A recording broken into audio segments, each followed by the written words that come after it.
Hi, my name's Christopher Smith, and in my day job, I work in special education. Special education is very much a data-driven field. Our students have educational goals, and we need to measure their progress towards them and make new goals. Right now, the best way we have for measuring behavioral data is with a piece of masking tape on your leg and a marker. The app doesn't exist yet, so I decided to make one. I made a behavior tracker app, or at least the backend for one, using Flask and a Postgres database. Let's go ahead and take a look at the basic structure of the database to begin with. Obviously, we're going to grab student and staff data. A student only has one case manager, but a case manager could have many students on their caseload. Then we're going to be recording data on a specific behavior incident. We're going to grab the date and time, and then that's where things get into bridge tables.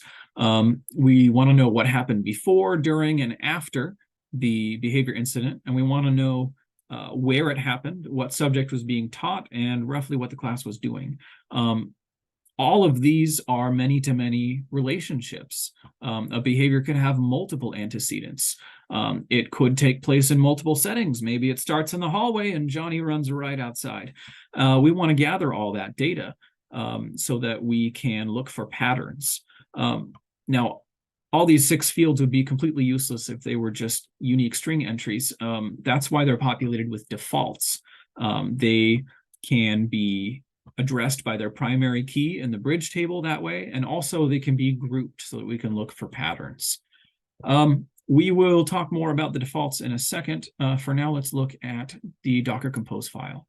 Initially, this was a Flask app run in the terminal. I wanted to Dockerize everything because Docker is nice and neat and portable. This was a bit of a challenge for me because I'm not very familiar with Docker, but with help from a supportive community and Google and a little bit of ChatGPT, I think we made it. On spin up, the Flask image is going to migrate the database, seed it with defaults, add a little fake data, and then start our Flask server. Looking down here at pgadmin, I'm particularly proud of this little bit. It turns out whenever you spin up pgadmin, the first thing you have to do is click add a new server and enter all the data, and I thought that was dumb, so I automated it. Turns out you can put that info into a servers.json and mount it as a volume, and then you are good to go. So let's take a look at that right here.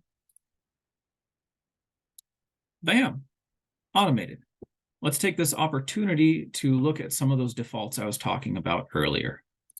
As soon as we can get to the tables, let's take a look at settings, for example. Let's query all rows there.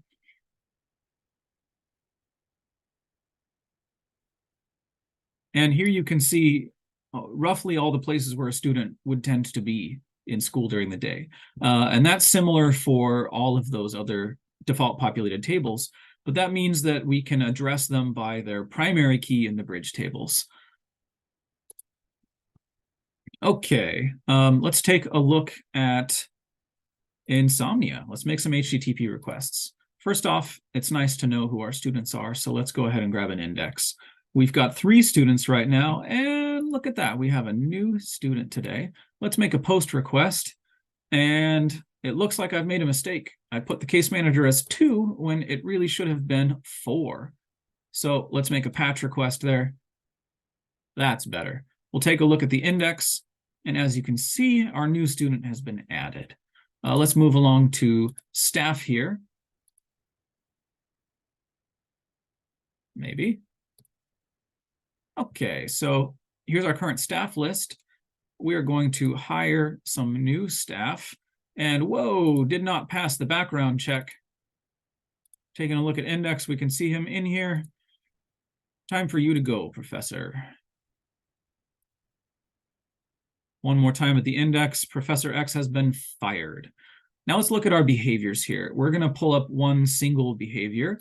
Now, basically, on the back end, what this looks like is a ton of join statements. And on the front end, what we get is a nice, neat dictionary or a dictionary of lists.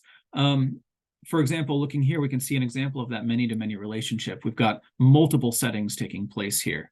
Let's go ahead and add a new behavior. Let's add that.